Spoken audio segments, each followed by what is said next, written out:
हुंजा घाटी के बारे में कुछ रोचक तथ्य क्या हैं? संसार में अनेक जातियां पाई जाती हैं।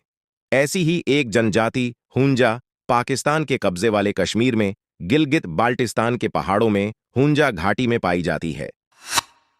हुंजा भारत और पाकिस्तान के बीच नियंत्रण रेखा के साथ पड़ता है।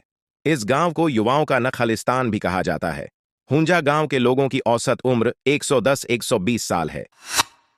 इस जनजाति की खास बात यह है कि यहाँ के लोग बेहद खूबसूरत और जवान नजर आते हैं, खासकर महिलाएं जिनकी उम्र 65 साल है और वे इस उम्र में भी बच्चे को जन्म दे सकती हैं।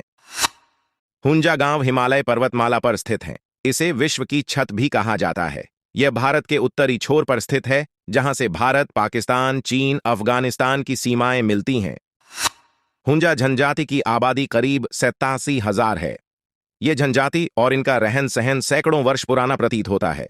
हुंजा जनजाति के लोग कई सालों तक बिना किसी परेशानी के जीते हैं। कहा जाता है कि इनमें से कई लोग 165 साल तक जीवित रहते हैं। हुंजा जनजाति की खास बात यह है कि यहाँ के लोग बहुत कम बीमार पड़ते हैं। उन्होंने कभी ट्यूमर जैसी बीमारी के बारे में सुना भी नहीं था। इन लोगों को देखकर आप अंदाजा लगा सकते हैं कि खानपान और अच्छी जीवन शैली लोगों के जीवन को प्रभावित करती है। हुंजा के लोग शहद खूब खाते हैं। कुछ लोग इन लोगों को यूरोपीय जाति से जोड़ते हैं। दरअसल यहाँ के लोग सफेद दाग वाले, युवा, हंसमुख और आसपास की आबादी से बिल्कुल अलग हैं।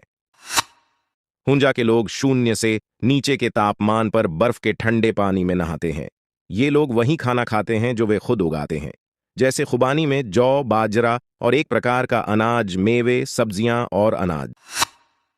वे कम खाते हैं और पैदल ज्यादा चलते हैं। रोजाना 15 से 20 किलोमीटर पैदल चलना और टहलना उनकी जीवन शैली में शामिल है। हंसना भी उनकी जीवन शैली का हिस्सा है।